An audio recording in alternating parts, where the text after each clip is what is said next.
Hey, it's Tree, and I'm back for another video. So these are still pages 1 through 3 sketches, and as you can tell, the lines are a lot smoother. I finally moved on to my new tablet, and then I get into the line art, and this is still my new tablet. And I'm very happy with how the line art turned out, because usually it's very scratchy and hard to do. Now I can zoom out very far. I like my new tablet. Anyway, you can read Wakefield on Webtoons and Tapas. I post every Friday, or I try to.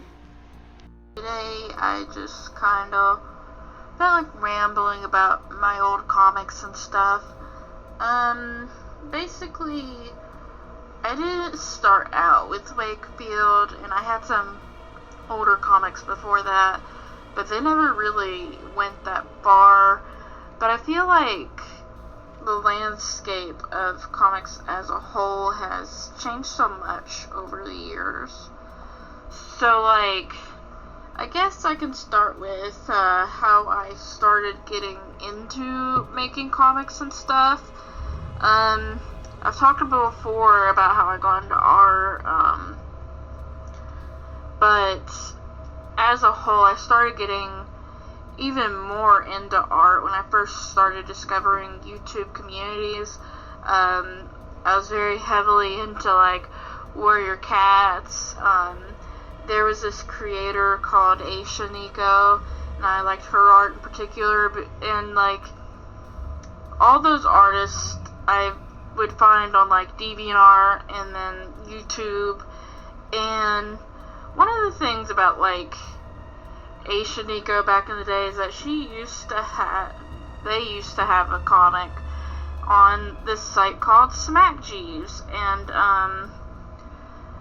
I was the kind of person that once I discovered a new social media platform that an artist was using, I would really get into it. So when I got onto DeviantArt, I would scour different communities and learn more about DeviantArt. And when I got into YouTube, I watched so many YouTube videos from all over. And that was kind of the case for Smack Jeeves too. If you don't know what Smack Jeeves is, it was basically another webcomic hosting service, and apparently it started in 2005. But on December 31st of 2020, it shut down. I found another person talking about it, and basically they introduced an update that broke the site, and a lot of comic creators just started leaving.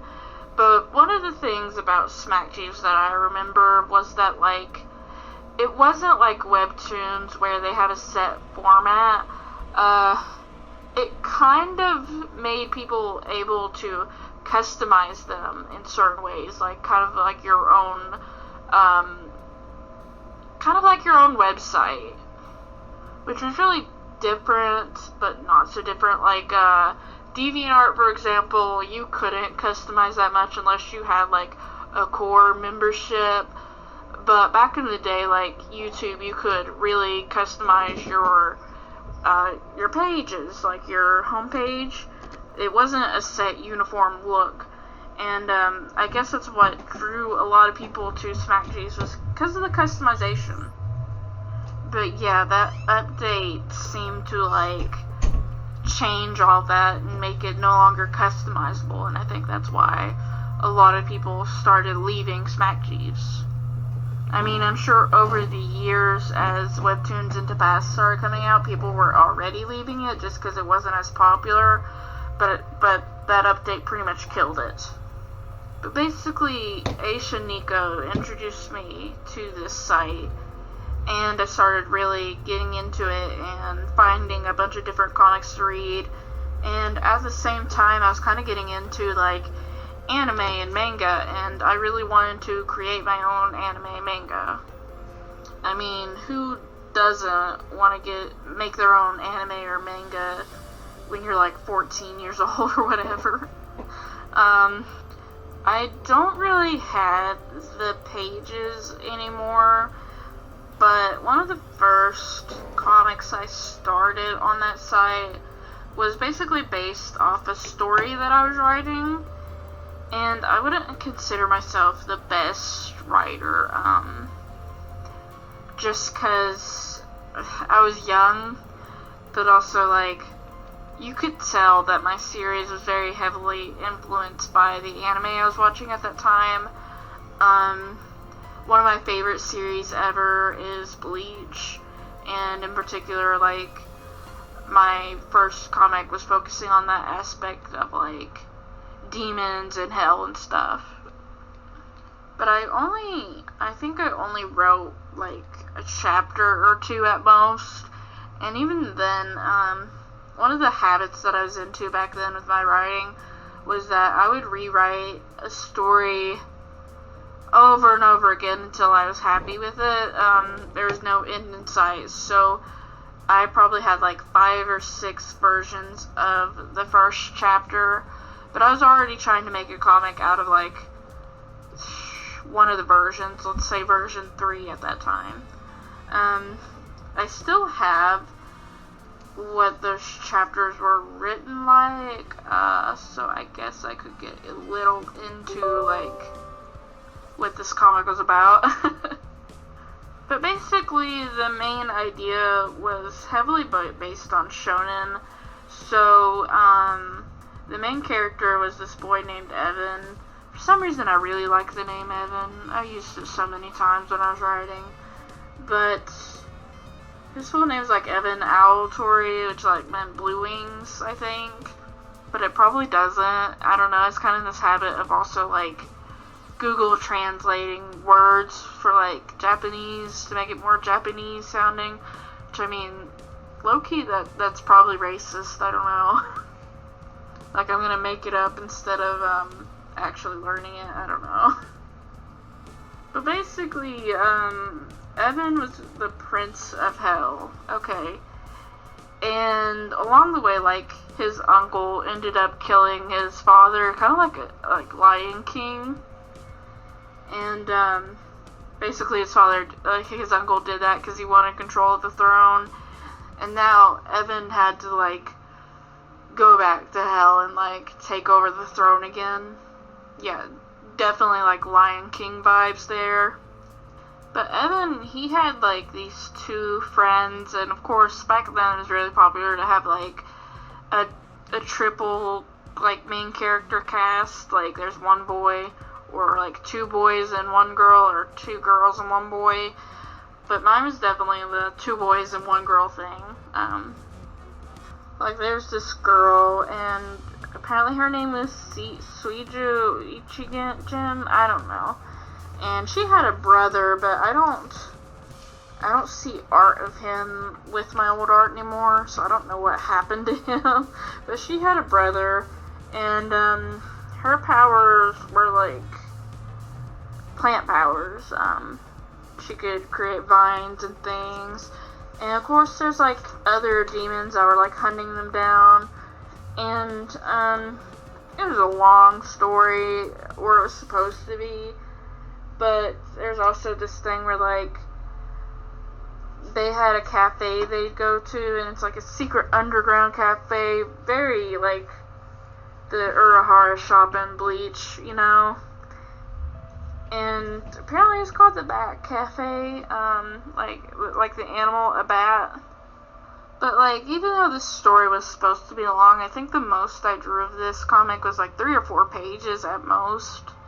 And of course, like the chapter was like done, I guess, like even though I kept rewriting it.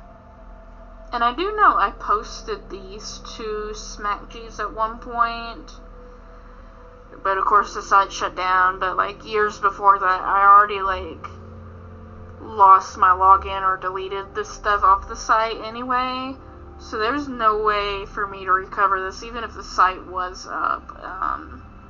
I kind of got in this habit to where I would like delete all of my stuff. So that's why a lot of my early digital art now is like gone, even though I can remember what the drawings looked like. And of course, like after my comic, I got into animation a little bit, and I kind of lost those animations too. So there's only like remnants of the stuff left. And I'm definitely curious what happened to some of the comics I read back in the day. But I know Aisha and Nika in particular, they don't create under that name anymore. And a lot of their characters they kind of abandoned for like newer, better things. Apparently one of them, Mokipon, you can still read that one, but you have to go to like Holly Hand Grenade's website to read it. But yeah, I feel like that sums up my early comic career. I have another comic that's very short, but basically it's about two guys from hell having to go to like the living world for some reason, even though they don't get along. And that was the whole story. There's only 2 pages that I still have. But I definitely have other stories I could talk more in depth about another day. But I'll probably do that on my main channel since like it was a story and not an actual like comic. I don't think I ever tried to draw the characters from that story. So yeah. Subscribe to my channel if you want to listen to me ramble some more. And I upload on this channel every Thursday or Friday. I don't know which channel I'm uploading this to. Probably my Wakefield one, so I upload here every Thursday, I think. Yeah. This is a quick editing note for this video.